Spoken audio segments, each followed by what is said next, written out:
Assalamualaikum warahmatullahi wabarakatuh. Selamat pagi anak-anak. Ketemu lagi dengan saya Pak Bambang Purnomo, guru mata pelajaran pendidikan kewarganegaraan kelas 11.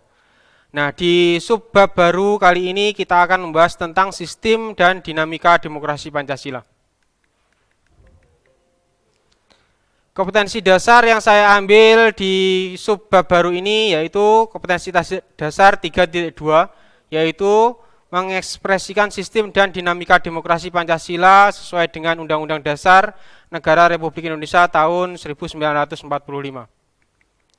Indikator atau hasil yang diharapkan dari pembelajaran ini, yang pertama, siswa dapat menganalisis hakikat demokrasi. Kemudian yang kedua, siswa dapat menguraikan macam-macam bentuk demokrasi. Kemudian yang ketiga, siswa dapat menganalisis dinamika demokrasi Pancasila sesuai dengan Undang-Undang Negara Republik Indonesia tahun 1945. Pengertian demokrasi. Demokrasi dalam bahasa Yunani kuno dibedakan menjadi dua, yaitu demos dan kratos. Arti demos yaitu rakyat, sedangkan kratos adalah pemerintahan. Dalam bahasa Yunani kuno, demokrasi diartikan sebagai pemerintahan rakyat. Sedangkan menurut Abraham Lincoln, pengertian demokrasi adalah pemerintahan dari rakyat, oleh rakyat, dan untuk rakyat. Nah, apa maksud dari rakyat, kemudian oleh rakyat, dan untuk rakyat, akan saya bahas satu persatu. Pemerintahan dari rakyat, maksudnya pemerintahan ini bersumber dari rakyat. Jadi orang-orang yang duduk di lembaga legislatif maupun duduk di lembaga eksekutif itu adalah berasal dari rakyat, bukan dari warga negara asing. Kemudian pemerintahan oleh rakyat. Pemerintahan oleh rakyat ini adalah merupakan pemerintahan yang dijalankan oleh rakyat. Nah, dalam hal ini pemerintah membuat kebijakan-kebijakan. Contoh misalnya dalam masa pandemi ini pemerintah membuat kebijakan untuk memberikan bantuan kepada pegawai swasta yang gajinya di bawah 5 juta. Diberikan bantuan per bulan 600.000. Nah, ini adalah merupakan kebijakan yang dibuat oleh pemerintah. Selain bantuan tadi, pemerintah juga memberikan bantuan kepada siswa berupa pembuatan KIP, Kartu Indonesia Pintar, kemudian KIS, Kartu Indonesia Sehat untuk masyarakat yang kurang mampu. Kemudian bantuan langsung tunai, BLT. Ini adalah merupakan bantuan-bantuan yang dibuat oleh pemerintah yang dilaksanakan oleh rakyat ya. Kemudian yang ketiga, pemerintahan untuk rakyat. Pemerintahan untuk rakyat ini maksudnya adalah hasil kerja dari rakyat tadi, dari pemerintahan oleh rakyat. Misalnya saja membuat kebijakan-kebijakan. Nah, kebijakan itu hasilnya digunakan untuk kemakmuran rakyat. Misalnya saja seperti yang sudah saya sebutkan tadi ya, berupa bantuan-bantuan semacam yang sudah saya sebutkan tadi. Nah, dari pengertian demokrasi yang sudah saya jelaskan, inti dari demokrasi ini adalah kekuasaan tertinggi berada di tangan rakyat. Nah, ini sesuai dengan amanat pasal 1 ayat 2 Undang-Undang Dasar 1945, di mana di dalam pasal 1 ayat 2 Undang-Undang Dasar 1945 menyebutkan bahwasanya kekuasaan tertinggi berada di tangan rakyat dan dijalankan menurut Undang-Undang Dasar 1945. Macam-macam demokrasi. Macam-macam demokrasi dapat dibedakan menjadi 3. Yang pertama berdasarkan pelaksanaannya, kemudian yang kedua berdasarkan prinsip ideologi, dan yang ketiga berdasarkan hubungan antar alat kelengkapan negara. Untuk yang pertama, macam-macam demokrasi berdasarkan pelaksanaannya itu dapat dibedakan menjadi 2, yaitu demokrasi langsung dan demokrasi tidak langsung. Demokrasi langsung adalah sistem demokrasi yang mengikut sertakan seluruh rakyat secara langsung dalam mengambil keputusan atau menentukan kebijakan negara. Biasanya demokrasi langsung ini dijalankan di negara-negara yang mempunyai wilayah yang kecil, kemudian jumlah penduduknya sedikit, kemudian masalah yang ada di negara tersebut juga tidak banyak, dan mempunyai tempat untuk menampung seluruh rakyat untuk mengambil keputusan. Nah, di suatu negara-negara di dunia tidak banyak ya yang menggunakan demokrasi langsung. Hanya negara-negara tertentu saja yang menggunakan demokrasi langsung yang ciri-cirinya sudah saya jelaskan seperti tadi. Kemudian yang kedua, demokrasi tidak langsung. Demokrasi tidak langsung adalah sistem demokrasi yang tidak melibatkan seluruh rakyat secara langsung dalam mengambil keputusan, melainkan pengikut sertaannya dilakukan lewat perwakilan. Nah, ini sama seperti negara kita. Negara kita menganut demokrasi tidak langsung karena dalam mengambil keputusan, negara kita hanya mengikut sertakan perwakilan saja, yaitu perwakilan yang ada di lembaga legislatif, meliputi lembaga MPR, kemudian DPR, dan DPRD. Berdasarkan prinsip ideologi, demokrasi dapat dibedakan menjadi tiga, yaitu demokrasi liberal, kemudian demokrasi komunis, kemudian demokrasi Pancasila. Demokrasi liberal adalah demokrasi yang didasarkan pada kebebasan individualisme. Nah, ini juga pernah dilaksanakan oleh pemerintah negara Indonesia pada waktu tahun 1950 sampai tahun 1959. Dalam pelaksanaannya, ketika kita menggunakan demokrasi liberal, sistem pemerintahan demokrasi liberal ini kurang cocok jika diterapkan di Indonesia karena pada waktu itu keadaan politik dan keadaan ekonomi Indonesia tidak stabil. Jadi pada waktu itu kabinet juga banyak yang berganti ya pada waktu tahun 1950 sampai 59.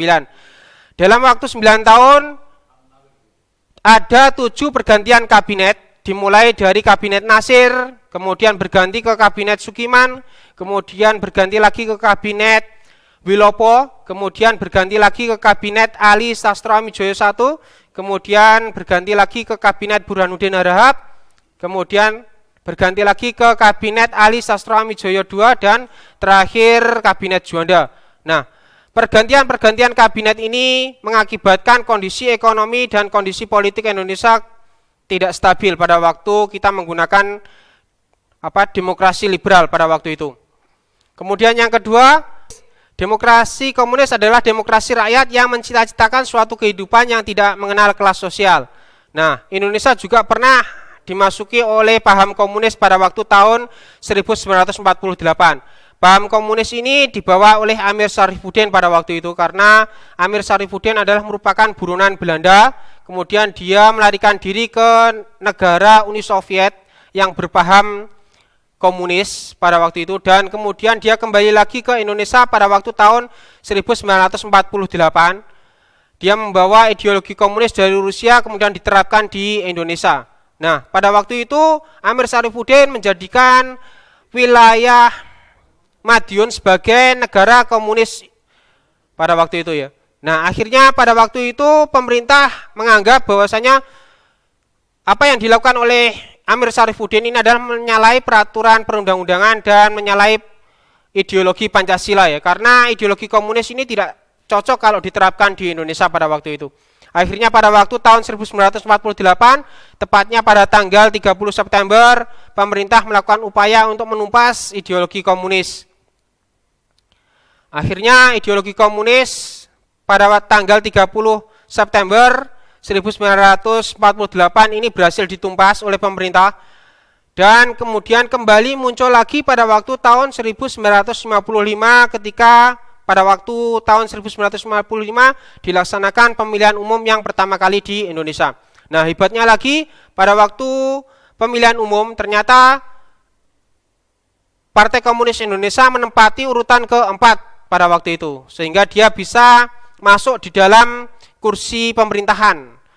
Nah, pada waktu tahun 1965 komunis ini melakukan tindakan pemberontakan kembali yang disebut sebagai pemberontakan gerakan 30 September, dan akhirnya bisa ditumpas kembali oleh pemerintah pada tanggal 1 September pada waktu itu oleh Sarwo Edi, dan Sarwo Edi berhasil menduduki basis PKI yang ada di Halim Perdana Kusuma. Nah, semenjak tahun 1965 sampai sekarang, ideologi komunis dilarang untuk muncul kembali di Indonesia. Dan yang ketiga, demokrasi Pancasila. Demokrasi Pancasila adalah suatu paham demokrasi yang bersumber kepada kepribadian dan filsafat hidup bangsa Indonesia. Nah, dari Indonesia merdeka pada waktu tahun 45 sampai sekarang kita tetap menggunakan demokrasi Pancasila ya dalam penerapannya, karena demokrasi Pancasila ini adalah demokrasi yang bersumber pada nilai-nilai kepribadian dan filsafat hidup bangsa Indonesia. Macam-macam demokrasi berdasarkan hubungan antar alat kelengkapan negara dapat dibedakan menjadi dua, yaitu demokrasi sistem parlementer dan demokrasi sistem presidensil. Demokrasi sistem parlementer adalah sistem demokrasi yang berlaku dan diterapkan dalam negara yang pemerintahannya menganut sistem parlementer. Contoh negara yang menerapkan sistem demokrasi parlementer ini adalah negara Inggris dan negara Belanda. Nah, ciri-ciri sistem parlementer yang pertama, kedudukan presiden adalah sebagai kepala negara dan bukan sebagai kepala pemerintahan. Nah, di sini kedudukan presiden hanya sebagai simbol negara saja. Kepala pemerintahan dijalankan oleh Perdana Menteri. Yang kedua, parlemen dapat membubarkan kabinet jika kabinet menyalahi peraturan hukum, atau parlemen dapat memberikan mosi tidak percaya kepada kabinet. Kemudian ciri yang ketiga, kabinet bertanggung jawab kepada parlemen. Nah, ini adalah merupakan ciri-ciri dari demokrasi sistem parlementer. Yang kedua, demokrasi sistem presidensil adalah sistem demokrasi yang berlaku dan diterapkan dalam negara yang pemerintahannya menganut sistem presidensil. Sistem demokrasi ini seperti negara kita juga menggunakan sistem pemerintahan presidensil. Nah, ciri dari sistem pemerintahan presidensil yang pertama, kedudukan presiden adalah sebagai kepala negara sekaligus sebagai kepala pemerintahan. Kemudian ciri yang kedua, menteri dipilih dan diberhentikan oleh presiden. Kemudian ciri yang ketiga, menteri bertanggung jawab kepada presiden. Ini adalah merupakan ciri dari sistem pemerintahan presidensil.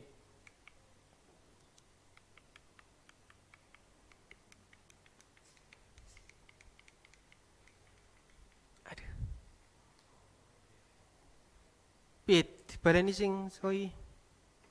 Langsung.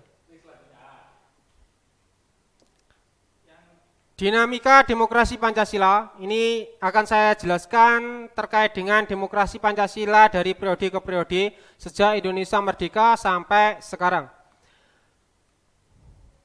Periode tahun 1945 sampai tahun 1949, sistem pemerintahan kita menggunakan sistem pemerintahan presidensil. Kemudian sistem demokrasi kita menggunakan sistem demokrasi masa revolusi, karena pada waktu tahun 45 sampai tahun 1950 negara kita masih bisa dikatakan sebagai negara yang belum berdaulat ya, karena pada waktu tahun 1948 bangsa Belanda kembali ke Indonesia lagi lewat agresi militer Belanda kedua, sehingga kita menggunakan demokrasi masa revolusi pada waktu itu. Kemudian bentuk negara kita negara kesatuan, bentuk pemerintahan republik, dan konstitusi kita menggunakan Undang-Undang Dasar 1945.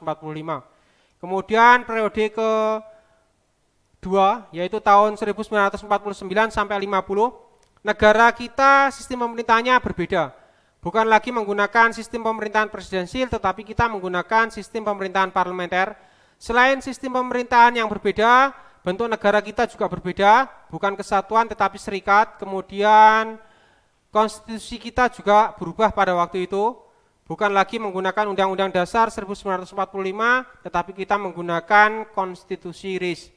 Nah, perbedaan-perbedaan semacam ini pada waktu tahun 49 sampai 50 ini diakibatkan karena pada waktu itu Belanda datang kembali ke Indonesia lewat agresi militer Belanda kedua, sehingga wilayah kita, kalau saya lihatkan petanya, itu semacam ini ketika kita dijajah kembali oleh bangsa Belanda lewat agresi militer Belanda kedua. Pada waktu itu muncul perjanjian Renville, sehingga wilayah Indonesia hanya diberikan 1/4 saja dari sekian luas Indonesia. Nah, wilayah 1/4 itu yang saya blok merah ini adalah merupakan wilayah Indonesia pada waktu tahun 1949 sampai tahun 1950. terdiri dari wilayah Sumatera dan wilayah Jawa Tengah. Ini adalah merupakan wilayah Indonesia, sedangkan wilayah-wilayah yang lain yang tidak saya blok merah ini adalah merupakan daerah kekuasaan Belanda pada waktu tahun 48 sampai tahun 1950. Nah, karena luas pemerintahannya itu lebih luas pemerintah Belanda pada waktu itu, sehingga pemerintah Belanda kemudian mengganti sistem pemerintahan kita menjadi sistem parlementer. Bentuk negara kita juga berubah menjadi serikat karena pada waktu itu ketika agresi militer Belanda kedua, negara kita dibagi menjadi negara-negara bagian. Nah, bisa dilihat dari peta, ada negara Indonesia Timur, ini adalah merupakan bagian dari Indonesia ya. Kemudian negara Sumatera Timur, negara Sumatera Selatan, negara Madura, negara Pasundan, negara Jawa Timur, ini adalah merupakan bagian dari negara serikat pada waktu tahun 1950 sampai tahun 1948 sampai tahun 1950. Dan konstitusi kita juga berubah menggunakan RIS pada waktu itu. Tahun 1950 sampai 59, sistem pemerintahan kita tetap sama menggunakan parlementer. Kemudian yang berbeda di sini adalah sistem demokrasi. Sistem demokrasi kita menggunakan sistem demokrasi liberal. Bentuk negara kita berubah lagi menjadi kesatuan pada waktu tahun 1950 sampai 59, karena pada waktu itu tahun 1950 Belanda baru mengakui Indonesia sebagai negara yang berdaulat pada waktu itu lewat perjanjian konferensi meja bundar. Nah, akhirnya kita kembali lagi ke bentuk negara kesatuan pada waktu tahun 1950 sampai sekarang ini. Kemudian bentuk pemerintahan tetap sama dari awal Indonesia merdeka pada tahun 45 sampai sekarang kita menggunakan republik. Dan konstitusi kita pada waktu tahun 50 sampai 59 kita menggunakan undang-undang dasar sementara yang sifatnya hanya sementara waktu saja. Sebetulnya undang-undang ini dibuat karena undang-undang dasar sementara ini adalah undang-undang yang harusnya bisa digunakan untuk menggantikan undang-undang RIS pada waktu itu, dan dibuat untuk hanya sementara waktu saja pada waktu itu. Nah, badan yang ditugaskan untuk membuat undang-undang baru pada waktu tahun 50 sampai 59 adalah Badan Konstituante pada waktu itu. Pada waktu tahun 50 sampai 59, badan ini ternyata tidak bisa membuat undang-undang yang baru, sehingga mau tidak mau kita harus kembali lagi ke Undang-Undang Dasar 1945. Nah, pada waktu tahun 1959 dikeluarkan Dekret Presiden 5 Juli 59 oleh pemerintah karena Badan Konstituante dianggap gagal dalam melaksanakan tugasnya. Nah, isi dari Dekret Presiden 5 Juli 59 yang pertama, bubarkan Badan Konstituante. Kemudian yang kedua, kembali ke Undang-Undang Dasar 1945 dan tidak berlaku lagi Undang-Undang Dasar sementara 1950. Dan isi yang ketiga yang terakhir, pembentukan lembaga MPRS dan DPAS. Nah, akhirnya konstitusi kita kemudian berubah menjadi Undang-Undang Dasar 1945 kembali pada waktu tahun 59 sampai sekarang. Nah, undang-undang ini tidak pernah diganti oleh pemerintah, melainkan undang-undang ini pernah dilakukan revisi atau perubahan. Nah, perubahan itu dilaksanakan pada waktu tahun 1999 lewat amandemen pertama, kemudian amandemen kedua tahun 2000, kemudian amandemen ketiga tahun 2001 dan amandemen keempat tahun 2002. Tahun 59 sampai 66 ini sistem pemerintahan kita presidensil, berubah dari parlemen ke presidensil. Kemudian sistem demokrasi kita juga berubah, kita menggunakan demokrasi terpimpin. Bentuk negara tetap sama ya, kesatuan. Kemudian bentuk pemerintahan republik, konstitusi kita Undang-Undang Dasar 1945. Kemudian tahun 66 sampai 98 bentuk pemerintahan kita juga tetap sama, presidensil. Kemudian sistem demokrasi kita juga berubah lagi karena dari masa ke masa ketika pemerintahan presiden itu berubah dari demokrasi terpimpin ke Orde Baru, itu mengalami perubahan. Kemudian bentuk negara kesatuan, bentuk pemerintahan republik. Tahun 98 sampai sekarang bentuk pemerintahan kita presidensil, kemudian sistem demokrasi kita demokrasi reformasi, bentuk negara kesatuan, kemudian bentuk pemerintahan republik, konstitusi kita adalah konstitusi berdasarkan Undang-Undang Dasar 1945. Nah, di pertemuan selanjutnya akan dijelaskan oleh Pak Mintang terkait dengan proses pelaksanaan demokrasi pada masa ke masa ya, masa revolusi sampai masa reformasi. Untuk sementara materi kewarganegaraan saya cukupi sampai sini terlebih dahulu. Akhir kata, assalamualaikum warahmatullahi wabarakatuh.